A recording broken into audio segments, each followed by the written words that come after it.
Hooray! I think we're on. I got some comments already. No, the garden is in Israel. Can't get to Cuba. Cuba is closed. However, we can certainly start. So thank you for welcoming me here. Hopefully, as what happened to the other speakers is not happening to me right now. I don't have a sense of feedback, whether you're hearing this clearly or not. But let's go on to the next slide. And you're looking at Haifa and the University of Haifa, and you're all cordially welcome to come pay us a visit. Can I have the next slide? Because I can't move this along. So let's talk about this very quickly. Yerkes Dodson in 1905 had come up with an interesting way of looking at how it is that humans deal, what the relationship is between performance, arousal, or anxiety, you might even say. If we have no anxiety, that's the left-hand side of the slide that you're looking at, we don't perform. If we have too much anxiety, we don't perform. So we're really looking for an optimum level of arousal and optimum performance. The next slide, please. Sorry for the compressed speech, but we don't have much time. Here's another analysis of the same situation. Here we have peak performance in the center, whereas on the left-hand side of the inverted U graph, we have a progressive reduction in performance, but centrally we have focused, and the right-hand side of the slide, we head towards sickness and disease. Next slide, please. Another way of looking at exactly the same issue with Yerkes Dodson, which is the left-hand side of the slide, is boredom. The right-hand side is anxiety, panic, and what we need to do is to keep anxiety levels somewhere in the middle. Next slide, please.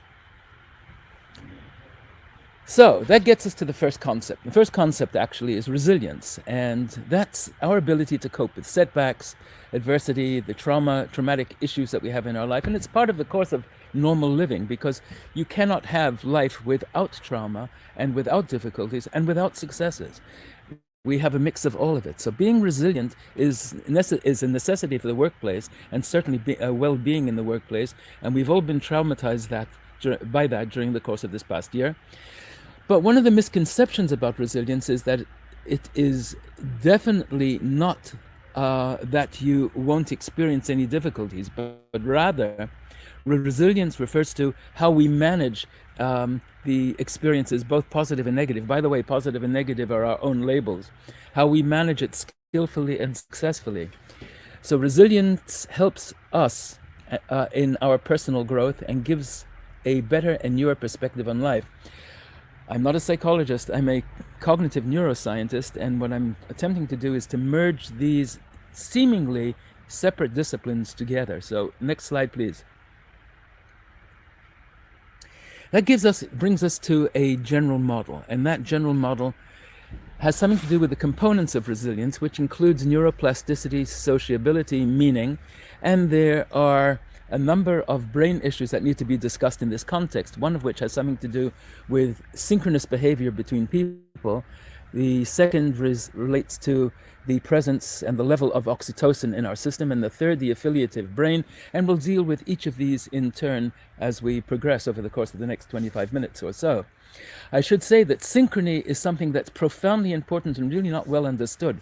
That is, people entrain with each other. If you have a group of children in a playground, those children will be actually moving roughly at around 2 hertz. At around 5 hertz, which is about 5 cycles per second.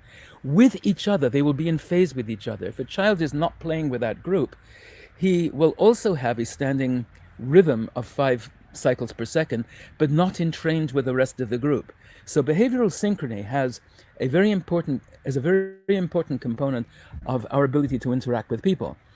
The issue of neuroplasticity we'll get through in a moment, and the issue of meaning a little bit later on. Next slide, please. So resilience, then, we're saying, has something to do with the nature of neuroplasticity. Historically, when there was limited awareness about mental health, it was thought that all human behaviors were innate. That is, everything came from birth, and that there were very few ways to control human behavior. If you were born, if you were poor, you were so because you were a sinner, and being a sinner is what you were born with. We have a very different take on things today. Now we know that through the process of neuroplasticity, which is how neurons interact with each other, resilience can be achieved. We can actually build it. So neuroplasticity is how our brain gets trained to change with reference to neural networks by growth and reorganization. And by reorganization, I mean physical reorganization of the connectivities between cells. And these synaptic connections can be resynced by learning and by rigorous training. So psychotherapy actually has a brain-based explanation underneath it, which is way beyond our scope for right now, but with the next slide we'll be able to look at this a little more closely. That is the issue of neuroplasticity. Next slide, please.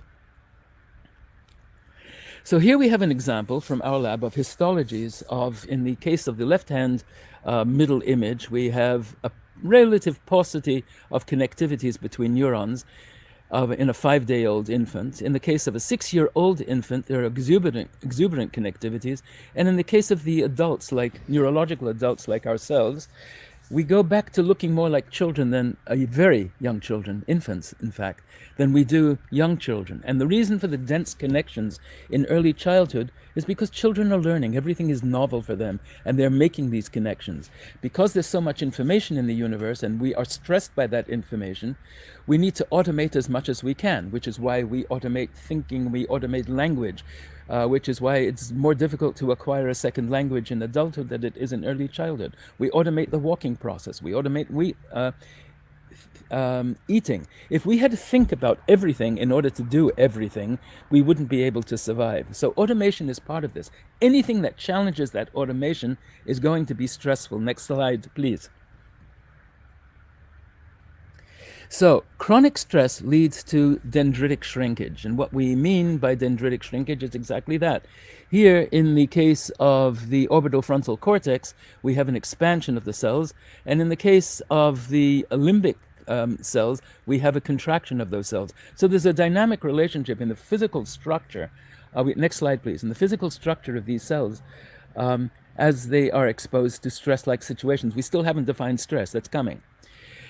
What we can say is that persistent stress will physically change brain architecture. So from the Harvard Child Development Group at Children's Hospital, we have an example of normal connectivities, and here we have abnormal connectivities as a consequence of toxic stress. This has been looked at many, many times, especially with the Romanian orphan children. Next slide, please.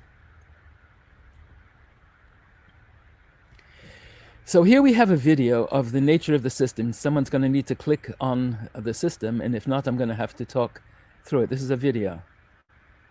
So this is the glucosteroid system, which is part of the process of insulating us against stress.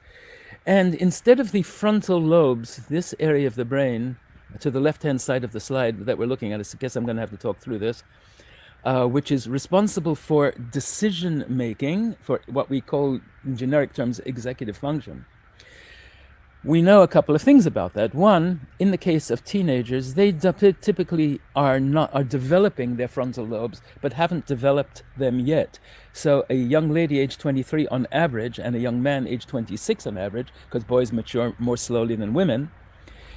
In the case of neurologically mature adults, there is the use of the frontal lobes, which allows us to make effective decisions. And the reason that we can do that is because the motor strip, the premotor cortex, is located in the frontal lobes as well. And the reason that we need to be able to make these kinds of decisions is, are we in danger? Are we not? So the stress coping mechanism and the ability to move, that is, planning human movement, are all located in the frontal lobes. Not so in teenagers, and not so in some people who have impairments in frontal lobe function. Typically what we see is activation of the amygdala, which is part of the limbic system, that connects to the hippocampus being involved in memory, and the amygdala being that part of the limbic system that allows us to immediately be reactive to stressful situations. Next slide, please. So, the brain structures, because there is a connection, the brain structures that are involved in resilience, which in turn comes through practice, helps us to shape connectivities in the amygdala. The amygdala is that part of the brain most responsive to emotional behavior. Any kind of emotional behavior is triggered by the amygdala. And the neurons of the amygdala, which extend from the amygdala, are triggered as a result of fear and stress. There's a large literature on this, which we don't have time to go into, but can I have the next slide, please? I call your attention to the work of Cannon and Bard from way back when. And here we have a video that's apparently not going to work unless somebody can try to run that video, and if not, we'll go to the next slide.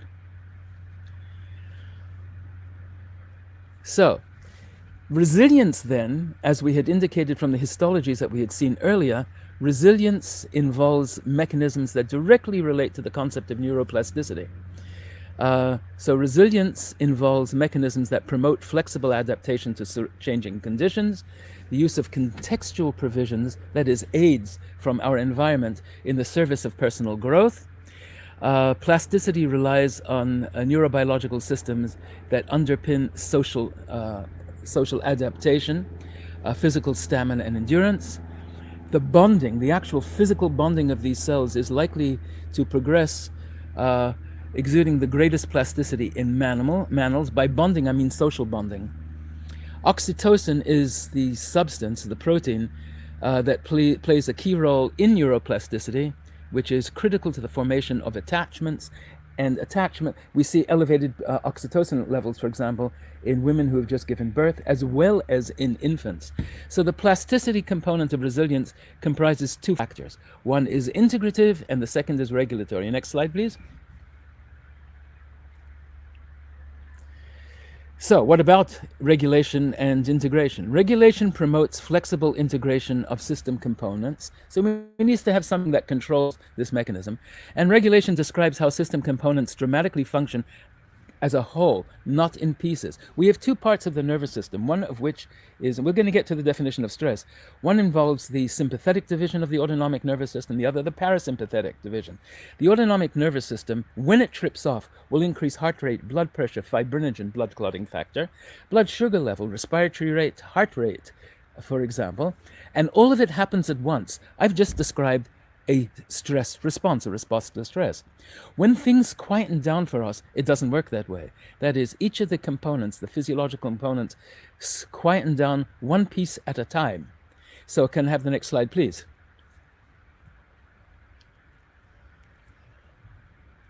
So, what we do with these physiological reactions that come from the limbic system that are essentially disconnected from the frontal lobes, where we have executive function and thought and cognition and language, perception, is that we search for meaning. Because what is this? How am I in danger? Am I not in danger?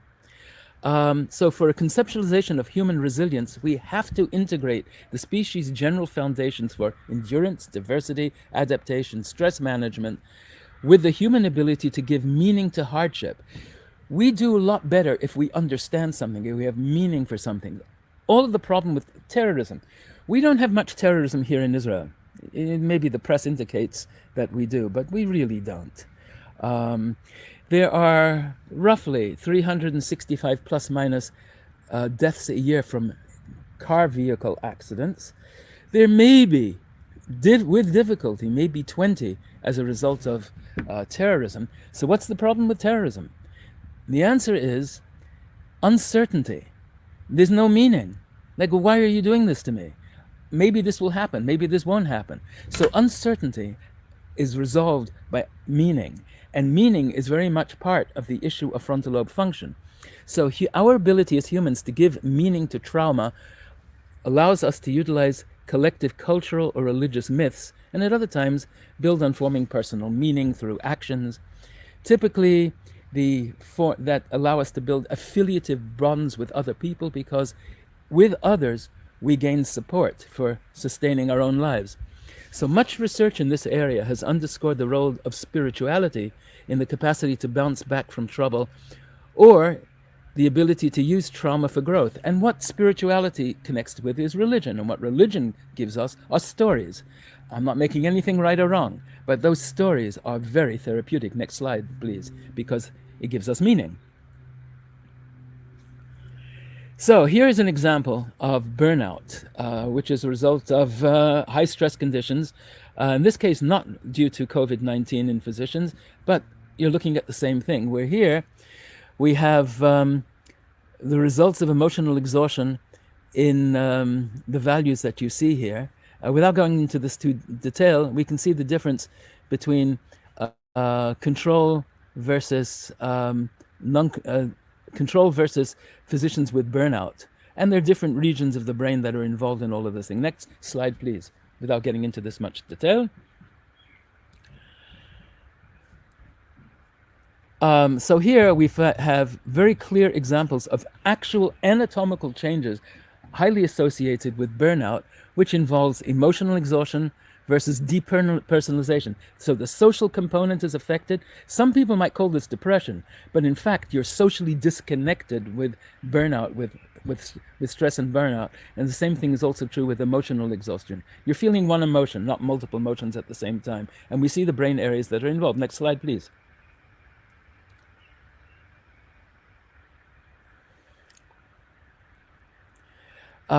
In terms of electrophysiology, rather than imaging from functional magnetic resonance images, we see that there is a significant difference between those suffering burnout and those not, in terms of what we call event-related potentials, which is a computer average transient EEG of activity in resting activity recordable over the scalp. Next slide, please. So we have physiological markers for stress. We're getting to the point of being able to define. Next slide, please. Let me skip through this very quickly before we run out of time. So that's the wrong way. The other direction. It's 2 slides up. So we as human beings, now comes time with this background to be able to define the difference between stressors and stress. We human beings are confronted with changes in our environment on a constant basis. We're built for that. So we're built to handle stressors. And a stressor is defined as anything that is perceived, that's not sensed, but perceived as being physically and or psychologically injurious to an organism. So far, no problem. That's not stress. Stress is anything that's perceived as being physically and or psychologically injurious to an organism over prolonged periods of time. So we're highly adjustable organisms. We adjust to the changes in life. When we're driving a car, we do so automatically until suddenly someone sideswiped us and misses us by a fraction of or a couple of centimeters. We don't emotionally react. We adjust the wheel and then we emotionally react. That is, the emotional reaction comes later, but that's not stress. That's a stressor. We're over it. End of it, we continue our conversation and drive automatically. But you have a boss that you can't handle, or you are in a marital relationship that's not working out, and you're stressed all the time over prolonged periods of time. We will get to the next slide. Next slide, please. We are involved with the fight or flight response that prepares the body for immediate action with a stressor, but not with stress. Next slide, please.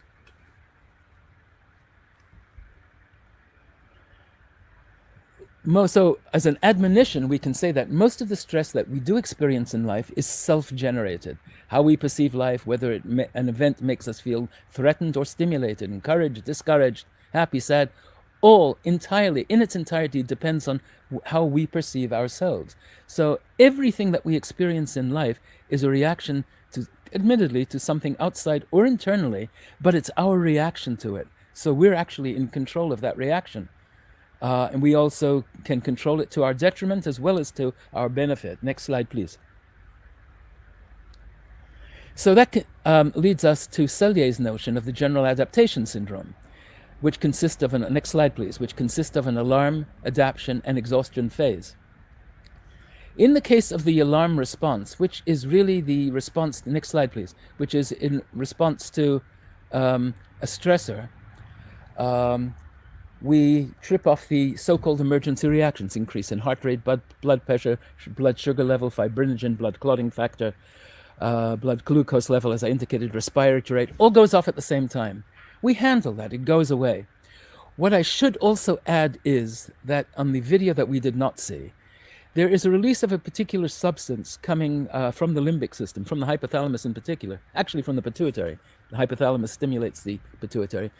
And it's called ACTH, adrenal corticotrophic hormone. ACTH is stimulates adrenaline, produces adrenaline from the adrenal medulla, the adrenal cortex, and that in turn has an effect on speeding up bodily reactions, all the things that we spoke about before. But after a while, it doesn't have that effect. But ACTH is also an immune suppressant. So when Grandma said, don't go out of the house without a coat in the wintertime, you may catch a cold, even though we understand that bacteria and viruses are causally associated with infectious diseases, what actually is happening is that Grandma's right. That is, ACTH in elevated levels, suppresses the immune system, and we tend to get sick. So in the adaptation phase, if the source persists, that is, if we're not dealing with stressors, but we're dealing with stress, the body prepares for long-term protection. It secretes hormones to increase blood sugar level, and all the other things we spoke about. So this phase is common and not necessarily harmful, but it must include periods of relaxation and rest to counterbalance the stress response. Next slide, please. So fatigue, concentration lapses, irritability, all of that is part and parcel of the alarm stage of the Cellier's general adaptation syndrome. And you can see as this progresses, the alarm stage 2 resistance, and we'll talk about exhaustion in a moment, you're winding up on a time course to serious illness, maybe even death. Next slide, please. So the biologic reaction to stress in Cellier's terms in the context of the general adaptation syndrome is you will eventually wind up dead if you have the flu and you don't take care of yourself. You will have respiratory distress. You will be in serious problem. You will have lowered resistance, which is by the way, one of the reasons that we see in hospitals. Remember, our definition of stress was anything perceived by the organism as being physically and or psychologically injurious to it over prolonged periods of time. So hospital workers who are not as stressed as the patients don't wind up with an increased likelihood for pneumonia, but the patients do. How could human beings all in the same place have a differential responsivity to that kind of bug? And the answer is it's associated with stress. Next slide, please. So self-generated stress, because that's what it is something of a paradox. That is, it's self-generated, because so many people think of external causes when they're upset. Oh, you got it. This guy didn't speak to me nicely. I wasn't treated with honor. But we need to recognize that we create most of our own upsets. And when we understand the fact that we're in control of this system, we really do master the system. So let's go on to the next slide.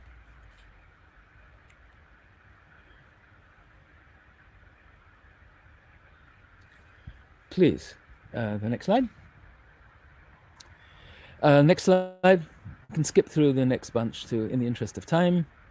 So the endocrine system is involved, as we had indicated, ACTH, adrenal corticotrophic hormone. Next slide, please. We can skip through this pretty quickly.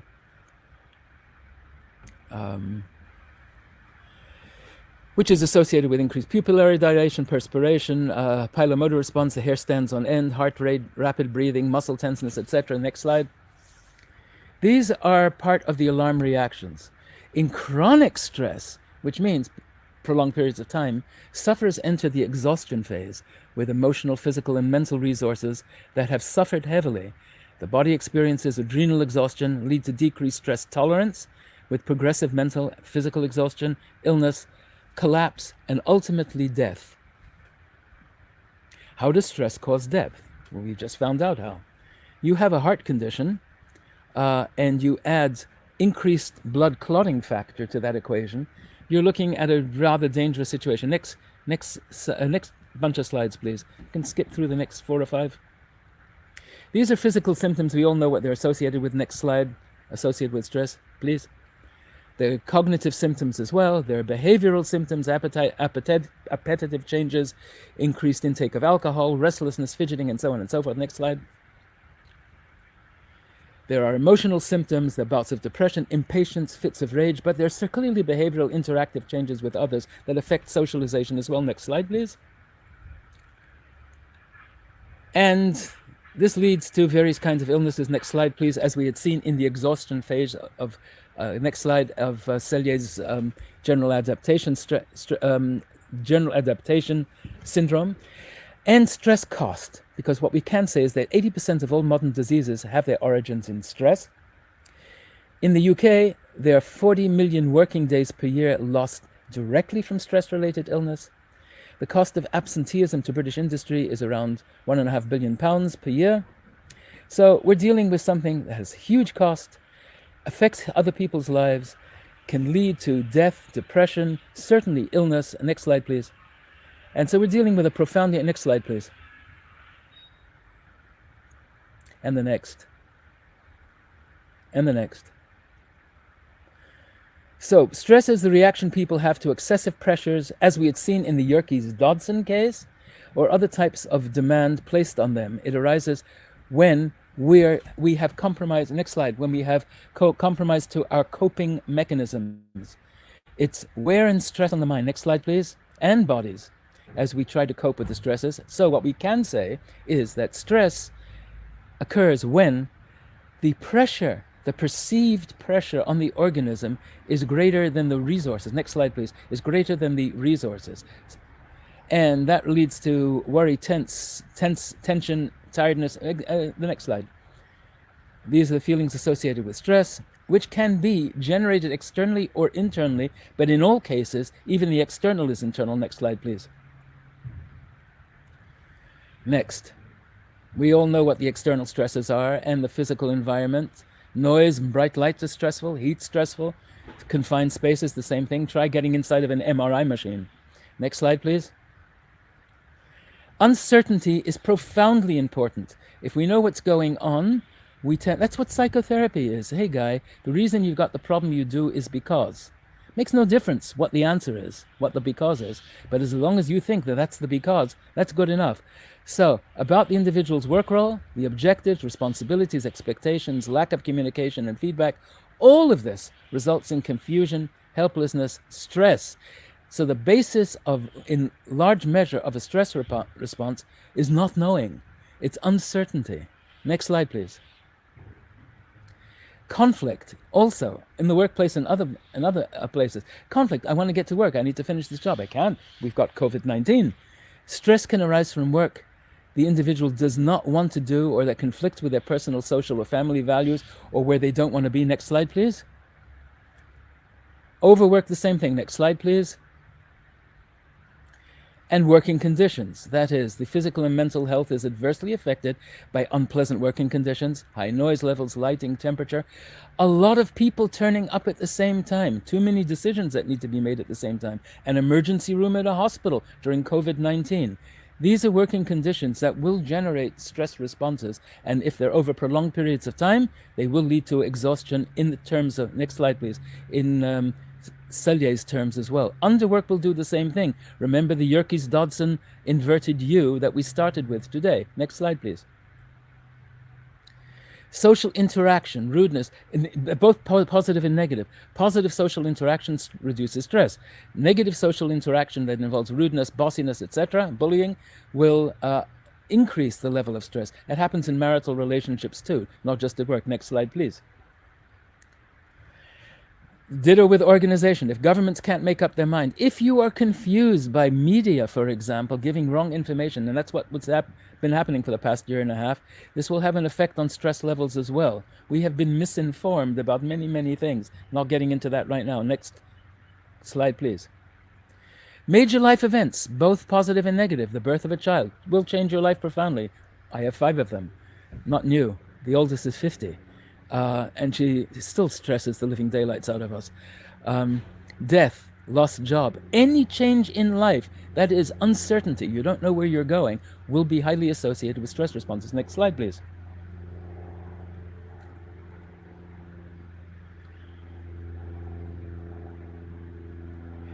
Next slide, please. There are internal stressors, lifestyle choices, negative self-talk, illness. Or internal stress, personality traits. People don't do certain things very well, and others do. Next slide, please. Lifestyle choices. Next slide.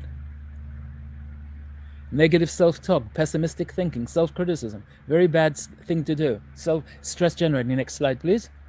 We can go through these pretty quickly. Mind traps, unrealistic expectations, rigidity. Next slide, please. Personality. Some people are perfectionistic. They don't know if they're going to get to the appropriate solution or not. That's stress-related. Workaholics try to reduce stresses in one direction and increase them in another direction at work. Next slide, please. Next slide, please. Negative stress, can be contributory in conditions like headache, digestive problems. Excessive, remember, prolonged periods of time. Excessive, prolonged, and unrelieved stress can have a harmful effect on mental, physical, and spiritual health. Next slide, please. We can have positive stress, which can also be very debilitating as well, even though it leads to good things. Next slide, please. Responsibility is highly stressful. Next slide, please. Relationships at work are beneficial or not. Next slide, please. Changes at work, again, uncertainty. Next slide, please. So how to get involved in all of this? And we don't have much time, even though we started late. So let's take a look at interventions quickly, very, very quickly. We have to have awareness. You have to be aware of what's going on. What is associated with your stress and how do you react to it? Next slide. B. We have to have balance. That is, there's a fine line between positive and negative stress. How much we can cope with it before it becomes a hassle. Next slide, please. And C is control. What can we do to help ourselves combat the negative effect of stress? Next slide. Change your thinking, change your behavior, change your lifestyle. Dr. Meyer spoke about that earlier, even though it was a little shaky and all of that. But basically what we're looking to do is to change and be in control of aspects of our lives. How do we do this in physiological terms? Next slide, please. We can reframe our issues and we can have positive thinking. I'll leave that to the psychologist. Next. Reframing is a technique to change the way we look at things in order to feel better about them. Next slide. It doesn't change anything in reality, just so what we can do with structural, let me go back to the previous slide. The one with the amygdala, the one after that. There we go. We spoke about the amygdala earlier, and we're involved here with structural remodeling. Structural remodeling happens after both acute and chronic stress, and the discovery of receptors for glucocorticoids in the hippocampus has led to animal models and translation to the human brain.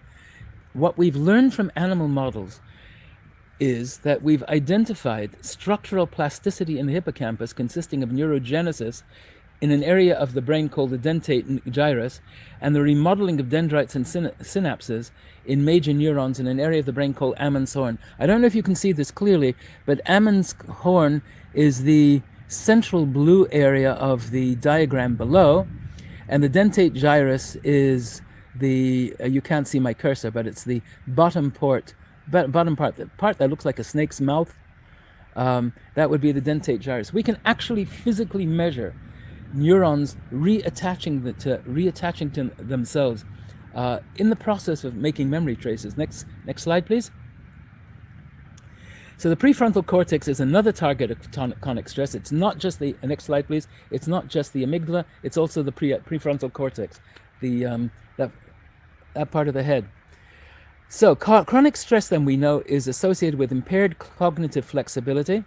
It's also associated with circadian disruption, which is associated with any biological rhythm, including sleep, is disrupted by it. And also important in how it is that the brain deals with shift work. Shift work is stressful and will cause death and exhaustion if it's not done right. Not our place to talk about it here. Amygdaloid overactivity as a consequence to exposure to traumatic stress will create PTSD-like symptoms, post-traumatic stress disorder symptoms. Next slide, please. And we can see a difference in these two slides. We can make this available. You can be in touch with me and I can get these things to you online these slides.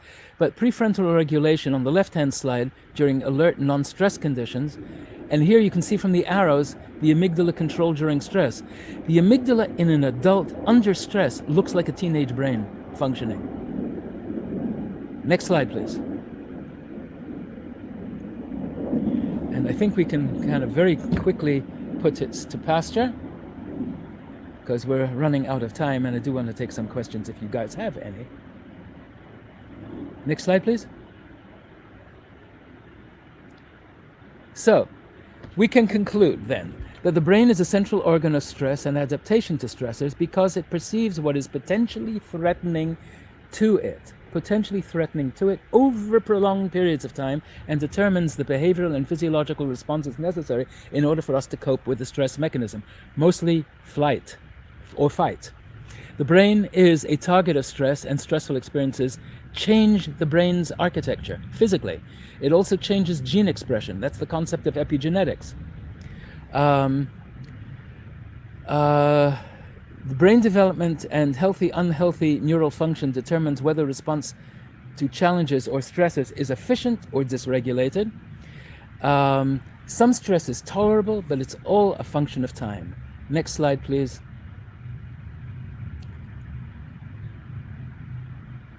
And I think that as the conclusions about resilience, then what we had to... All right, we jumped ahead. Neuroplasticity is not achieved in a day. It requires resilience training and consistency. Common practice and strategies which will help the workplace well-being training include, next slide, seek more exposure and reconsolidate. We need to do something about sleep hygiene. We won't discuss this in detail now. Relaxation exercises, social connection and support from people. Emotional disclosure, being clear about what your feelings are. Cognitive reappraisal, reevaluating your life.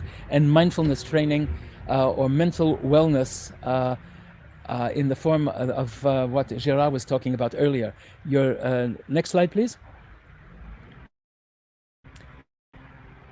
Are neuropharmacological interventions that are also useful, and non-pharmacological, including regular physical activity. Physical activity reduces stress. Mindfulness-based stress reduces stress. Reducing anxiety and decreases amygdaloid volume. Social support and nutrition. Experience core for the elderly volunteers improved executive function in the prefrontal cortex, blood flow and overall health, and finding meaning and purpose in what you're doing. And finally, the last slide. I believe this is the last slide. Please. No, it's not. Let's go skip ahead. And thank you very much. And don't forget to exercise. I'll take questions if we have time for that.